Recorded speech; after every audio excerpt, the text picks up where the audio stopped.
بسم اللہ الرحمن الرحیم۔ شروع اللہ کے نام سے جو بڑا مہربان نہایت رحم والا ہے۔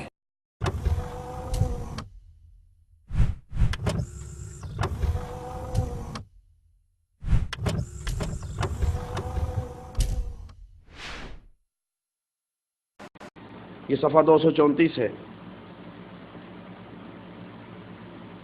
فرماتے ہیں کہ حضرت کے بھانجے مولوی عزیز الرحمان صاحب فرماتے ہیں فجر کا وقت تھا، صبح طلوع ہو چکی تھی، ایک اسٹیشن پر ٹرین ٹھہری، ماموں صاحب یعنی رشید احمد گنگوہی صاحب اترے، وضو کیا، 2 سنتیں پڑھی، جماعت فجر کا تحیہ دیکھ کر ریل میں جس قدر مسلمان سوار تھے قریب قریب سب اتر کھڑے ہوئے، جلدی جلدی وضو کر کے شریک نماز ہوئے۔ کئی صفوں کی جماعت پلیٹ فارم پر نہایت وقار و اطمینان کے ساتھ ہو رہی تھی کہ ریل نے سیٹی دے دی۔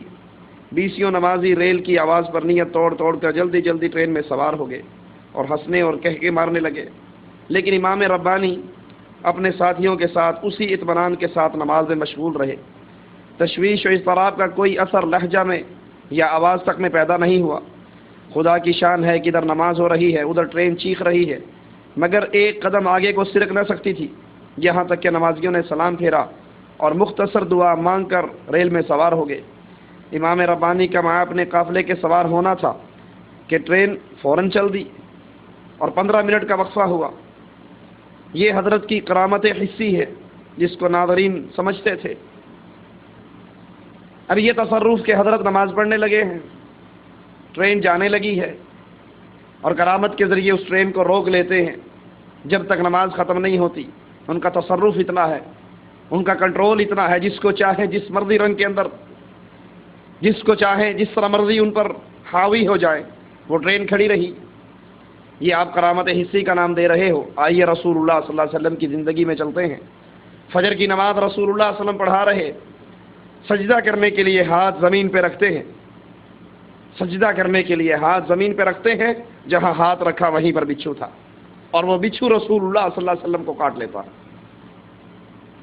حضرت کی کرامت حسی اور حضرت کی تصرف کا تو یہ عالم ہے کہ باوجود کوشش کے ٹرین ہل نہ سکی، انہوں نے ایسا اس پہ کنٹرول کیا، لیکن رسول اللہ صلی اللہ علیہ وسلم کو نہ علم ہے نہ اس پر تصرف ہے، بلکہ دوران نماز اس کاٹنے والے بچھو کو مارتے ہیں اور فرماتے ہیں اللہ اس پر لعنت کرے، نہ نمازی کو چھوڑتا ہے نہ غیر نمازی کو، نہ نبی کو چھوڑتا ہے نہ غیر نبی کو۔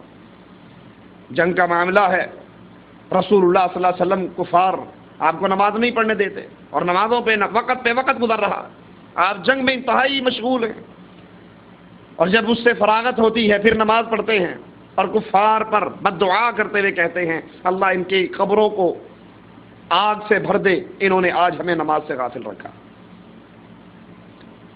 یہی وہ انداز ہے شیطان کا کہ وہ ان بزرگوں کو اتنا بلند کرتا ہے، اتنا اس کو اٹھاتا ہے، اور ان کی کرامات اس انداز میں پیش کرتا ہے کہ انسان سمجھتا ہے کہ یہ دنیا میں تصرف کرنے والے ہیں، یہ ان کی کرامات ہے، جس پہ جو چاہتے ہیں ویسا ہی کنٹرول کر لیتے ہیں، لیکن رسول اللہ صلی اللہ علیہ وسلم نے جو شریعت ہمیں دی ہے اس میں کنٹرول کرنے والا، تصرف کرنے والا صرف ایک اللہ ہے۔ اگر جنگ اللہ کے نبی پر ایسی غالب آ جاتی ہے، آپ کی نماز کا وقت نکل جاتا ہے، نماز نہیں پڑھ سکتے، آپ نے اپنے تصرف سے نہ کفار کو دور رکھا، نہ اپنے تصرف سے دوران نماز کاٹنے والے اس جانور کو دور رکھا۔ الرحمن الرحیم۔ محترم سامعین، کرامت کو کرامت ہی سمجھنا چاہیے، جس میں اللہ کی قدرت کار فرما ہوتی ہے، بندے کا کچھ اختیار نہیں ہوتا۔ اگر کرامات پر خود ساختہ تعلیمات چڑھائی جائیں اور خود ساختہ نتیجے نکالے جائیں تو پھر کسی ولی کی کرامت بھی محفوظ نہیں رہے گی۔ اب اس پر کوئی لمبی چوڑی وضاحت کروں تو شاید تصیف زیدی اور اس کے سامعین اور مداحین یہ کہیں کہ جناب بات تو آپ کی ٹھیک ہے، لیکن ہم نے تو دیوبندیوں کی ہر بات پر اعتراض کرنے کا فریضہ اپنے ذمہ لے رکھا ہے، لہٰذا ہم ان وضاحتوں کو قبول نہیں کرتے۔ محترم سامعین، یوں شاید میں ان لوگوں کو سمجھانے میں ناکام ہو جاؤں۔ میں ان سب کو اس کتاب کی طرف لے کر چلتا ہوں جس کا نام کرامات اہل حدیث ہے۔ اس کا نیا ایڈیشن سن 2002 میں چھپا اور اس کے ڈسٹریبیوٹر مکتبہ دارالاسلام والے غیر مقلد ہیں۔ اس کے صفحہ نمبر 178 پر جو کرامت درج ہے وہ میں ان کو سناتا ہوں۔ یہ ہے کتاب کرامات اہل حدیث، صفحہ نمبر 178، عنوان ہے گاڑی رک گئی۔ حضرت مولوی نور الہی صاحب کی دوسری بڑی خوبی یہ تھی کہ نماز بڑے سکون سے ادا کرتے تھے. ایک مرتبہ کہیں سفر کے لیے نکلے, ساتھ اور عزیزان بھی تھے. آپ ریلوے اسٹیشن پر پہنچے, ٹرین میں ابھی وقت باقی تھا کہ آپ نے نماز شروع کر دی. دوران نماز ٹرین آ گئی, ساتھی پریشان ہو گئے, مگر آپ سکون سے نماز ادا کرتے رہے. یہ پرانے وقت کی بات ہے. اس وقت برانچ لائنوں پر 6-7 گھنٹے کے بعد دوسری ٹرین آتی تھی. اس دوران گارڈ نے سبز جھنڈی ہلائی اور سیٹی بجائی. ڈرائیور نے گاڑی سٹارٹ کرنا چاہی مگر گاڑی نہ چلی. گارڈ وسل پر وسل دے رہا ہے مگر نہ چلی. ادھر مولوی صاحب پرسکون حالت میں نماز پڑھ رہے ہیں. آپ نے حسب معمول آرام سے نماز ختم کی, اٹھے اور آ کر گاڑی میں قدم رکھا. گاڑی اسی وقت چل پڑی. لوگ حیران رہ گئے, کسی کی سمجھ میں کچھ نہ آیا کہ کیا ماجرا ہے. بس اس طرح نصرت الہی آپ کے سامنے ہار رہی. جی سامعین, اب میں توصیف زیدی کو دعوت سخن دیتا ہوں کہ تم اسٹیج پر آؤ اور جو اعتراضات تم نے تذکرۃ الرشید والی کرامت پر قائم کیے ہیں وہی اعتراضات اپنے غیر مقلدوں کو مخاطب کر کے ان سے پوچھو. وہ تمہیں جو جواب دیں گے ان کو قبول کرنے میں تمہارے وہ مجبوری آڑے نہیں آئے گی جو تم نے میری بات کے حوالے سے کہی تھی.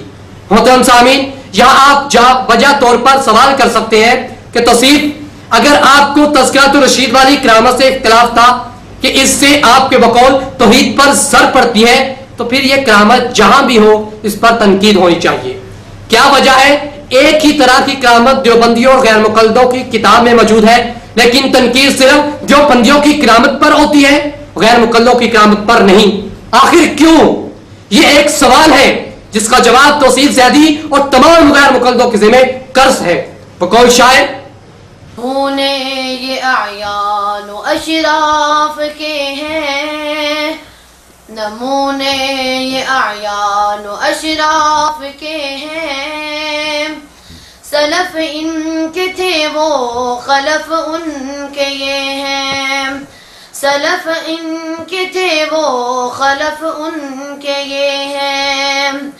دو الزام پیچھے نصیحت گروں کو, دو الزام پیچھے نصیحت گروں کو, ٹٹولو ذرا پہلے اپنے گروں کو, ٹٹولو ذرا پہلے اپنے گروں کو, کہ خالی ہے یا پر ذخیرے تمہارے, کہ خالی ہے یا پر ذخیرے تمہارے, برے ہیں کہ اچھے وتیرے تمہارے, برے ہیں کہ اچھے وتیرے تمہارے.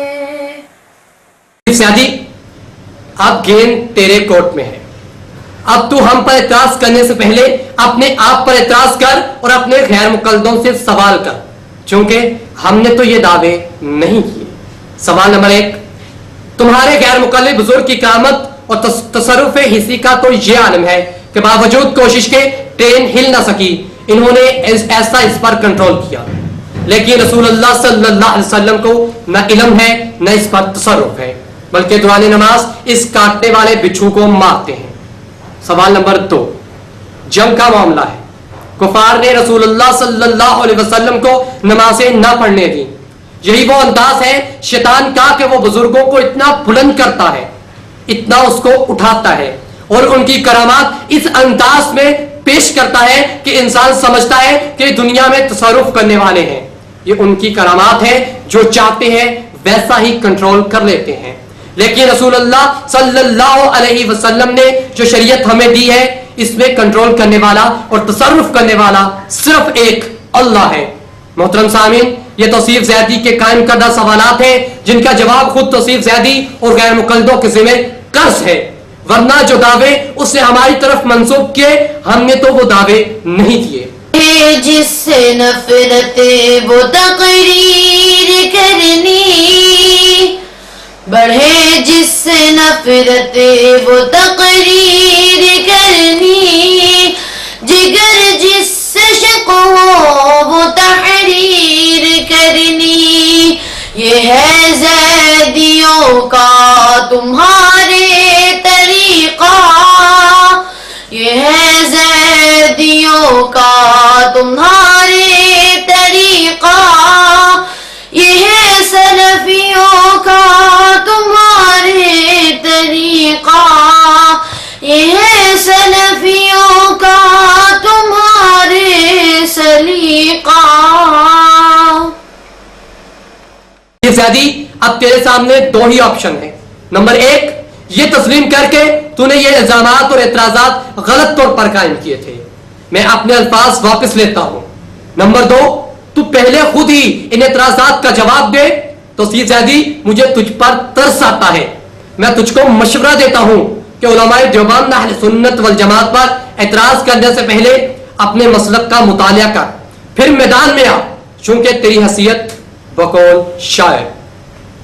تم اپنے عقیدوں کے نیزے، تم اپنے عقیدوں کے نیزے ہر دل میں اتارے جاتے ہو، تم اپنے عقیدوں کے نیزے ہر دل میں اتارے جاتے ہو، تم اپنے جھوٹے فتوے کیوں، تم اپنے جھوٹے فتوے کیوں ہر ایک پہ لگائے جاتے ہو، ہم لوگ محبت والے ہیں، ہم لوگ محبت والے ہیں، تم خنجر کیوں لہراتے ہو، ہم لوگ محبت والے ہیں، تم خنجر کیوں لہراتے ہو، اس دیس میں نغمے بہنے دو، اس دیس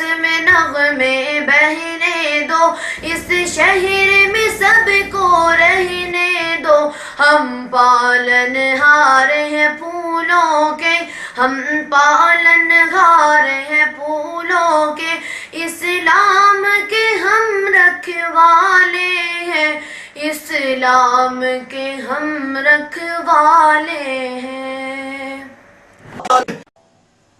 توصیف زیدی، طالب زیدی، معراج انڈین، یاسر جاوری اور منیر قمر، تم لوگوں کو علماء دیوبند کی کتابوں کے صفحے پلٹنے تو یاد رہے، لیکن تمہیں اپنی ہی تقریروں کی اتنی واضح غلطیاں نظر نہ آئی؟ یہاں تمہاری زبانیں گم کیوں ہو گئی؟ یہاں تمہارے قلم کیوں رک گئے؟ یہاں تمہارا علم جواب کیوں دے گیا؟ زیدی صاحب، دوسروں پر کیچڑ اچھالنے کی بجائے آئیے آپ کی ذات پر گفتگو ہو، آپ کے علمی معیار پر بات ہو، تاکہ دنیا کو پتہ چل جائے کہ آپ عالم ہیں یا جاہل، آپ ناظرہ پاس ہیں یا ناظرہ فیل، آپ دیکھ کر بھی صحیح حدیث پڑھنے کی اہلیت رکھتے ہیں یا نہیں، آپ عربی گرامر سے واقف ہیں یا پیدل۔ میں تمہاری ہی تقریر سے 10 آیتیں پیش کر کے ثابت کروں گا کہ تم ناظرہ فیل ہو، تم اس کا جواب دینا۔